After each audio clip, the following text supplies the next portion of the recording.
ERCP की, क्योंकि पूर्वी राजस्थान नहर परियोजना में पानी के बंटवारे को लेकर राजस्थान और मध्य प्रदेश के बीच समझौता आखिर हो ही गया है। दिल्ली में केंद्रीय जल शक्ति मंत्री गजेंद्र सिंह शेखावत की मौजूदगी में राजस्थान के सीएम भजन लाल शर्मा और मध्य प्रदेश के मुख्यमंत्री डॉक्टर मोहन यादव ने एमओयू साइन कर ही दिया। सीएम भजन लाल शर्मा ने कहा कि ईआरसीपी पिछले लंबे वक्त से लंबित चल रही थी, ऐसे में आज इसका एमओयू होना हमारे लिए काफी ज्यादा सुखद है और इसके पहले कभी मध्य प्रदेश तो कभी राजस्थान की पूर्ववर्ती कांग्रेस सरकार इसे उलझाने की कोशिश करती रही है। प्रधानमंत्री नरेंद्र मोदी के नेतृत्व में केंद्रीय जल शक्ति मंत्री गजेंद्र सिंह ने इसे मूर्त रूप देकर आगे बढ़ाया है और इस योजना से राजस्थान का काफी बड़ा भूभाग प्रभावित होगा। ऐसे में यह योजना पूर्वी राजस्थान के लिए एक बहुत बड़ा वरदान साबित होगी।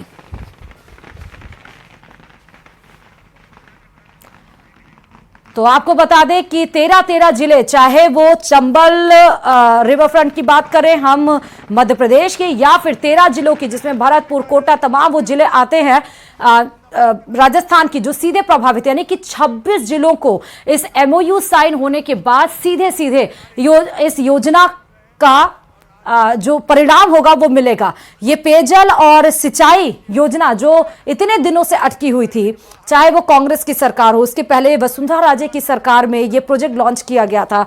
राजस्थान सरकार लगातार ये बोलती आ रही थी, पिछली पूर्ववर्ती सरकार, कि प्रधानमंत्री यानी केंद्रीय नेतृत्व की तरफ से बोला गया, इसको राष्ट्रीय परियोजना घोषित किया गया है, फंड नहीं पास किया गया, मामला अटका हुआ है। जबकि दोनों जगह पर, चाहे कांग्रेस की बात करें या मध्य प्रदेश की बात करें, दोनों जगह पर सरकार कांग्रेस की थी, चाहते तो मसला सुलझा सकते थे, लेकिन शायद कह सकते हैं कि इंटेंशन नहीं था। और इसीलिए अब जब दोनों नए मुख्यमंत्री बने हैं, मध्य प्रदेश के और राजस्थान की बात करें, तो अब इस विवाद को खत्म कर दिया गया है। दोनों विवाद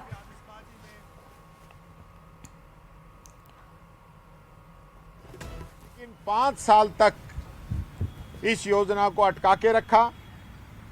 मैं धन्यवाद देना चाहूंगा गहलोत सरकार को, हमारी पूर्ववर्ती कांग्रेस सरकार को, जिसने इस योजना को अपने हाथ के अंदर लिया और ये कहा कि भारत सरकार अगर इसमें मदद नहीं करती है, राष्ट्रीय परियोजना घोषित नहीं करती है, तो राजस्थान सरकार इसको पूरा करेगी। और उन्होंने दृढ़ इच्छा शक्ति दिखाते हुए इस योजना को शुरू किया। 2 बांध, नवनेरा बांध और इसरदा बांध लगभग कंप्लीट हो चुके हैं, वो इसी परियोजना के हिस्से हैं। अगर बीजेपी को करना था तो आज से 5 साल पहले करती। आज राजस्थान का जल शक्ति मंत्री होते हुए राजस्थान के 13 जिलों को इन 5 साल इंतजार करना पड़ा है।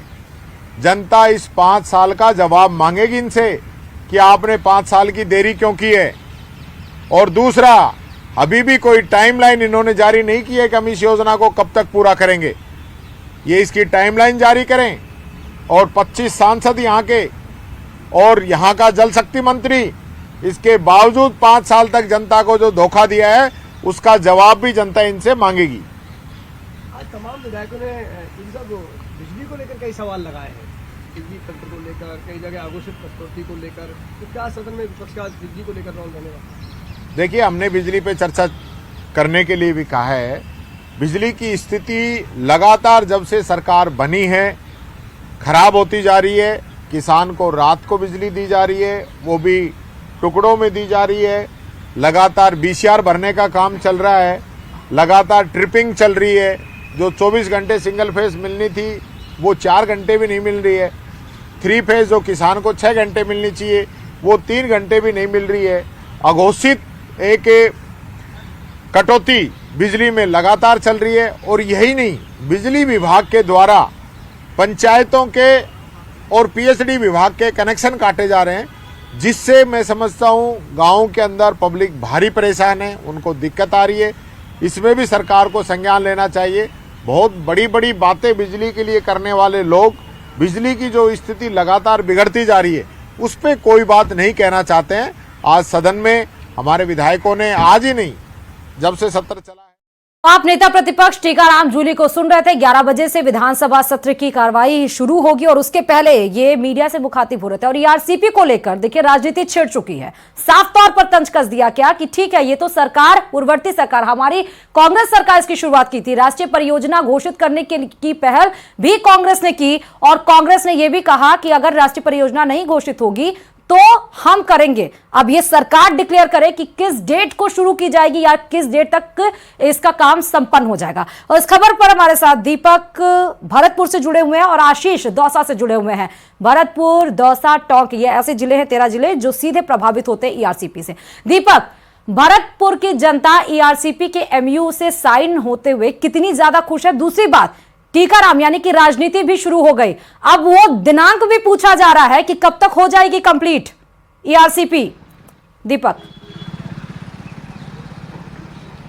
देखिए श्रुति, ये ईआरसीपी जो है 13 जिलों के लिए बड़ी महत्वपूर्ण योजना थी और लंबे समय से जनता को इसका इंतजार था। लेकिन जैसे ही दोनों राज्यों में बीजेपी की सरकार बनी तो कल मध्य प्रदेश के मुख्यमंत्री और राजस्थान के मुख्यमंत्री के बीच जो एमओयू साइन हुआ है, उससे अब लोगों की जो उम्मीदें हैं वो लगातार बढ़ गई हैं। उनको लग रहा है कि अब जल्दी ही उनको सिंचाई के लिए, पीने के लिए पानी मिलेगा, क्योंकि पूर्वी राजस्थान, धौलपुर, भरतपुर, करौली और अलवर ये ऐसे जिले हैं जो पानी के लिए वंचित हैं। ऐसे में अब ये योजना है वो बड़ी महत्वपूर्ण लाभकारी होगी और लोग बेहद खुश नजर आ रहे हैं। कल से ही लगातार जगह जगह पटाखे चलाए जा रहे हैं, मिठाई खिलाई जा रही है, क्योंकि जनता जो है वो लंबे समय से इसका इंतजार कर रही थी और ये माना जा रहा था कि ये योजना जो है वो कब धरातल पर उतरेगी। और ऐसे में अब ये water resources minister Gajendra Singh Shekhawat की अध्यक्षता में ये कल बैठक हुई थी और उसके बाद ये एमओयू साइन हुआ है, जिसके बाद अब जल्द ही इस परियोजना को लेकर के जो काम है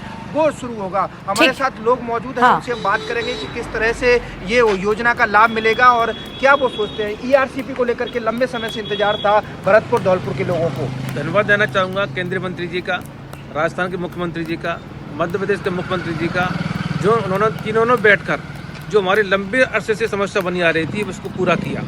और इस ईआरसीपी के माध्यम से भरतपुर में पानी की सुविधा होगी, उद्योगों का वातावरण बनेगा और जब उद्योग चलेंगे तो गुंडागर्दी भी कम होगी। मैं तो यही कहना चाहूँगा कि ऐसी योजना तुरंत चालू हो जाए और सबको फायदा मिले। बिल्कुल। और भी लोग हमारे साथ मौजूद हैं। किस तरह से इस योजना को लेकर के सोचते हैं आप, क्या फायदा होगा, कितना पानी जो है वो मिलेगा? और ये लंबे समय से मांग थी। 20 साल पहले माननीय अटल बिहारी वाजपेयी ने नदी से नदी जोड़ो योजना को शुरू करने का प्रयास किया था। इसका सबसे बड़ा जो फायदा मिलने वाला 13 जिलों को, 13 जिलों में सूखे की समस्या खत्म होगी। अभी किसान भरतपुर में जो अपना क्षेत्र है उसमें कम पानी की फसलों को बोता है। कम पानी की फसलों को बोने का मतलब है कि सरसों या और भी चीज़, चने का, दलहन का खेत हमारे यहाँ से खेती काफ़ी कम हो गई। पानी जब पूरा मिलेगा तो खेती यहाँ दलहन की, अनाज की, इन चीज़ों की बढ़ेगी, किसान को बड़ा लाभ मिलेगा। और किसान जब लाभ होगा, किसान को जब लाभ होगा, किसान जब सक्षम होगा तो बाजार में पैसा आएगा, उद्योग चलेंगे, धंधे चलेंगे, व्यापार चलेगा। इससे इस देश की पानी की, पीने की समस्या, हमारे क्षेत्र की और पीने के पानी की समस्या, सिंचाई की समस्या का बहुत बड़ा समाधान होगा। बिल्कुल। ये टूरिज्म के हिसाब से देखा जाए तो केवलादेव नेशनल पार्क है, इसको पानी नहीं मिल पाता था। अब इस परियोजना के जरिए केवलादेव नेशनल पार्क को भी पानी पहुंचेगा, उद्योग बनेंगे, पर्यटन सिस्टम बढ़ेगा। क्या जो है, देखिए निश्चित रूप से ईआरसीपी जो योजना है ये उस समय हमारे पूर्व प्रधानमंत्री आदरणीय अटल बिहारी वाजपेयी जी ने नदी से नदी को जोड़ने वाली एक योजना बनाई थी, लेकिन उस समय उनकी सरकार चली गई और वो योजना लागू नहीं हुई। मैं दीपक आपके पास लौटूंगी, लेकिन दौलत टोंक से और आशीष हमारे साथ दौसा से जुड़े हुए हैं। आशीष की तरफ रुक कर लेते हैं। दौसा में ईआरसीपी के एमओयू साइन होने पर किस तरह के लोगों के रिएक्शन है? आशीष, आप वहां पर होंगे। अब लोग जो सिंचाई के लिए या पानी पीने के लिए दूर दराज जाते थे या टैंक भर कर लाते थे, अब वो उन सारे मुसीबतों से निजात मिल पाएगा दौसा की जनता को? आशीष, बिल्कुल, जिस तरह 13 जिलों की ये एक महती परियोजना है, सबसे ज्यादा यदि पानी के संकट से कोई परेशान है तो वो दौसा जिला है। दौसा जिले की उम्मीद लंबे समय के बाद अब पूरी होने की उम्मीद जगी है, क्योंकि दौसा में सिंचाई के लिए पानी नहीं है, खेत बंजर हो चुके हैं, पीने के पानी के लिए भी लोग मोहताज हैं। ऐसे में बड़ी राजनीति यहाँ पर हुई थी। विधानसभा चुनाव से पहले प्रियंका गांधी खुद यहाँ पर आई थी और ईआरसीपी को लेकर बड़े बड़े वादे किए थे कांग्रेस सरकार के दौरान, लेकिन मध्य प्रदेश से ऐसे असहमति होने के कारण ईआरसीपी पर कोई विशेष प्रगति नहीं हो पाई। लेकिन अब एक उम्मीद जगी है, क्योंकि राजस्थान और मध्य प्रदेश के मुख्यमंत्रियों के बीच एमओयू साइन हुआ है। कल दिल्ली में साइन होने के बाद अब दौसा में कल भी जश्न मनाया गया था, पटाखे छोड़े गए थे, आतिशबाजी की गई थी। अभी टीकाराम जूली का जो बयान आया उस पर हम रिएक्शन लेते हैं भारतीय जनता पार्टी के जिलाध्यक्ष से। टीकाराम जूली, नेता प्रतिपक्ष, ने ये कहा है कि जो हमारी जब सरकार थी, कांग्रेस की सरकार, तो उन्होंने इसको पूरा करने का वादा किया था कि भाई हम अगर केंद्र सरकार पैसा भी नहीं देगी तो हम अपने स्तर पर करेंगे। साथ ही वो अब ये पूछ रहे हैं कि आप बीजेपी कब तक इसको पूरा कर देगी। देखिए, सबसे पहले तो ये जो ईआरसीपी है, ये राजस्थान के लिए एक बहुत महत्वाकांक्षी परियोजना है। इसको भारतीय जनता पार्टी ने पूर्वी राजस्थान में पानी की जो समस्या है और किसान त्राही त्राही कर रहा है, तो उनके हित को सोच करके भारतीय जनता पार्टी इस प्रोजेक्ट को लेकर के आई। टीकाराम जी जूली जिस तरह से बयान दे रहे हैं, 5 साल तक वो सत्ता में रहे। ठीक है आशीष, मैं आपके पास लौटूंगी, लेकिन दौलत भी इस बीच हमारे साथ जुड़ चुके हैं। दौलत, टोंक में किस तरह के रिएक्शन है ईआरसीपी को लेकर, क्योंकि काफी दिनों से ये मसला अटका हुआ था, अब जाकर ये मसला हल हो पाया है। दौलत। बिल्कुल, मैं आपको बताना चाहूंगा कि ईआरसीपी जो है वो राजनीति मुद्दा बना हुआ था और पिछली सरकार, जो कांग्रेस की सरकार की 5 साल में लगातार इसको लेकर बयानबाजी होती रही। अब राजस्थान में बीजेपी की सरकार बनने के कुछ दिनों बाद ही मध्य प्रदेश और राजस्थान के मुख्यमंत्रियों ने दिल्ली में केंद्रीय जल शक्ति मंत्री के सामने एमओयू साइन किया है। और पानी को लेकर अगर बात करूं तो टोंक जिला है वो पूरे प्रदेश को पानी पिलाता है। बीसलपुर बांध के जरिए इसरदा बांध बन रहा है, यहां से दौसा और सवाई माधोपुर को भी पानी पिलाने की जो योजना है वो चल रही है। हाँ। और अब ईआरसीपी जो ये पूरी परियोजना है, ये एमओयू साइन होने के बाद में स्वाभाविक कोई चीज शुरू होती है तो उसमें समय लगता है। आगामी समय में जब ये पूरी फलीभूत हो पाएगी, जब ये धरातल पे आ जाएगी, तो टोंक समेत जो 13 जिला है उनको सिंचाई और पीने का पानी जो है वो मिल पाएगा और लोगों को इससे फायदा मिलेगा। पीछे भी लोग दिख रहे हैं, हमारे साथ बीजेपी के भी ले लीजिए। विष्णु शर्मा जी। जी बिल्कुल, विष्णु जी, किस तरह से लोगों को फायदा मिलेगा इस ईआरसीपी का एमओयू होने के बाद? निश्चित रूप से ये हमारी राष्ट्रीय परियोजना है। जो जल विवाद था, कल आपने देखा कि दोनों प्रदेश के मुख्यमंत्री भजन लाल जी और यादव साहब मध्य प्रदेश के दोनों के साथ एमओयू साइन हो चुका है। हमारे जल शक्ति मंत्रालय के जो मंत्री माननीय गजेंद्र सिंह जी शेखावत के सानिध्य में विवादता समाप्त हो चुका है। और अब इस परियोजना से 13 जिलों के आम वासियों, ग्रामवासियों को, किसानों को, आम जन को, औद्योगिक कॉरिडोर को, अभी तक सिर्फ राजनीति ही होती रही, अब एमओयू साइन हो गया। क्या विश्वास दिला सकते हैं कि राजनीति नहीं, अब काम होगा? ये काम आप 1 महीने में देख सकते हैं कि इस भजनलाल सरकार ने और मध्य प्रदेश की डबल इंजन सरकार ने, दोनों ने धरातल पर उतरकर जो ये विवाद था वो समाप्त कर इसको राष्ट्रीय परियोजना का एमओयू साइन हो चुका है। और निश्चित रूप से इसको आने वाले समय के अंदर हम देखेंगे 13 जिलों में पानी की पीने की समस्या को समाप्त हो जाएगी। बिल्कुल, मैं आपको बताना चाहूंगी, केंद्रीय जल शक्ति मंत्री वो राजस्थान से है और राजस्थान के जलदाय मंत्री जो हैं वो टोंक से है, तो दोनों ही लिहाज से टोंक बहुत महत्वपूर्ण हो जाता है। और टोंक बिसलपुर बांध और इसरदा बांध, ये 2 महत्वपूर्ण बांध होने के साथ साथ में ईआरसीपी को लेकर के जो 13 जो यानी जिले हैं उसके लिहाज से अगर देखा जाए तो टोंक बहुत महत्वपूर्ण है। और पानी की समस्या है वो टोंक समेत जो 13 जिले हैं, ईआरसीपी जब धरातल पर आएगी, बिल्कुल तो वो तीनों वाकई में सिंचाई 13 जिलों को सीधे प्रभावित करेगी, चाहे वो पेयजल के लिए हो, चाहे वो सिंचाई के लिए। बहुत बहुत शुक्रिया दीपक, दौलत और आशीष अपने अपने जिले से बताने के लिए कि ईआरसीपी को लेकर जनता क्या सोच रही है। यहां रुकते हैं छोटे से ब्रेक के लिए, जल्द वापस लौटेंगे, कहीं मत जाइए, बने रहिए न्यूज़ 18 राजस्थान के साथ।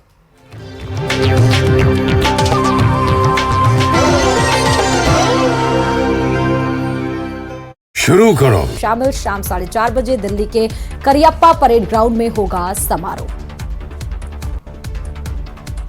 बिहार में एनडीए की सरकार का फॉर्मूला तय, सूत्रों के हवाले से खबर। नीतीश सीएम तो बीजेपी के 2 डिप्टी सीएम, स्पीकर भी बीजेपी का ही बनेगा।